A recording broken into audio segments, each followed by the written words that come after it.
feet are really tight and sore today. They've earned it. They've worked really hard. Last night I had my first real, honest to goodness spin session, dance training and spinning, since my foot injury. I've been doing more like leaping, turning type of stuff. Not massive leaps, but the idea being that my foot comes off the ground to turn versus turning with resistance into the ground, which can be, what I was noticing was irritating to the tissue to get that resistant, that shear stress, the shear stress against the floor in the pivot. Last night they were able to hang. It's tremendously exciting for me. Today I'm just putting them through some really soft stuff. They've been sore from yesterday and some other days of harder exercise. So here with my heel stuck to the ground or semi-stuck, just really focusing on the forefoot and the midfoot circle. Much harder on my left side. And when I'm talking into the camera, it's not nearly as focused. But just to give the idea. And stretching and pointing. And what I was doing that initially made me go get my camera is this action. I just think this feels so good. I'm not as good at it with my left foot as usual, but the fact that I can do this at all totally blows my mind.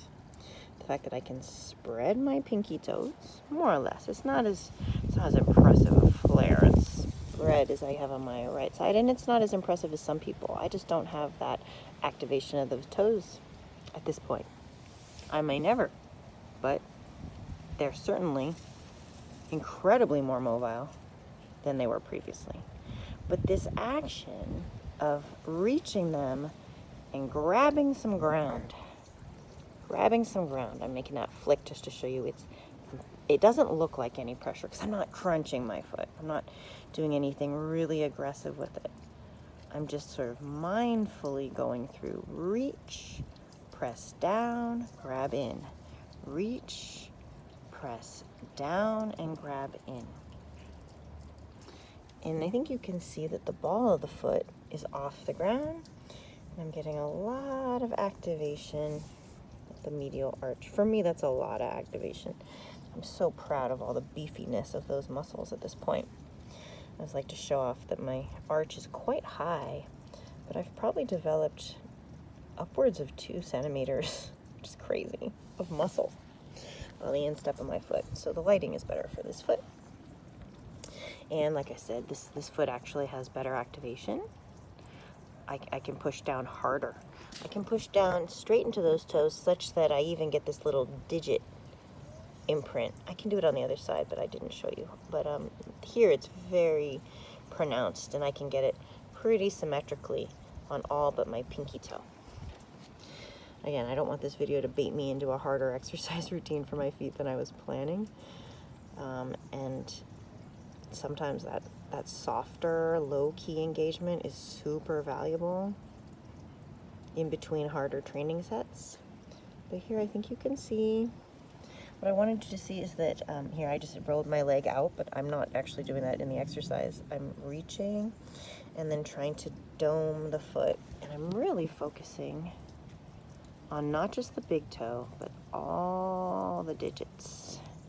All the digits forming a little dome, a little half circle dome. I put the feet together. You can imagine like a full dome of toes. Ball is lifted, or at least light on the ground, right? So I'm using, there you can see that. I'm using the toes, the long flexors of the toes. We'll talk anatomy in another video. But I'm using the what I think of as the pad of the toe to push down, right? So this would be the tip of the toe versus the base of the pad of the toe, to push down and lift the arch. And when I say arch, I don't just mean the inside, the instep. I also mean the lateral transverse arch. Get your medial transverse arch and your lateral transverse arch. And if I could angle the camera, you'd be able to see daylight under the whole foot. And then of course there's the the transverse arch. No. Medial longitudinal, I'm sorry friends. Medial longitudinal, lateral longitudinal, and transverse. I'm sorry.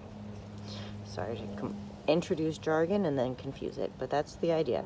I want to feel that I'm lifting both sides of the foot, and in doing so, I'm also getting a really pronounced dome in the transverse arch. Again, we'll talk about the anatomy in another video, but I'm just out here enjoying it because it feels really good. You can do this while wearing shoes. In particular, if you're someone who tends to crunch your toes and have a hard time pushing more straight down, right? And not letting that be override by a toe crunching. In my classes, I talk about this as pushing into the floor, not crunching off the floor. So I want to set roots into the ground from the pads of my toes. I want to feel like I'm playing piano with those toes, push down, not claw off the floor. All right? So if you have a hard time feeling that downward pressure across the toes, right, across the toes, then also you might find that if you're doing it in a shoe, that makes it harder to just crunch them, right, because it gives you that immediate feedback in the shoe. Go for it. You don't have to be barefoot to do it. You can absolutely do these and other exercises in shoes, and I encourage you to do so. If you have to have shoes on, make use of the time. You can still do your exercises. All right, friends. I hope this has been fun. This, by the way, is kind of the exercise in the air. You can just pushing out and down, isolating just the toe part of the exercise. And then that, out and down, applied to the foot on the ground. Out and down. I'm sorry, I'm messing it up to try to make it look more demonstrative on the camera, and that's interfering with the quality of my movement. So forgive me, but if it's out and then down, out and then down, not crunch. On some feet also, on a softer foot, that crunch might be really more obvious. And there's a time and place to crunch. I spent a long time just being able to crunch and get those knuckles to show some definition, which the sun is not really showing. The glare isn't showing. I'm blaming my lack of knuckle articulation on the sun. That's pretty funny. But you know what I'm saying? I can't see it that well. It's not that pronounced in the brightness. But I really worked to get definition at those knuckles. And I absolutely do short flexor clawing action. All right, ooh, I do a lot of this. I do a lot of this too. But also just pushing straight, what can feel like straight down, and not letting it claw. Straight down. So many muscles to play with.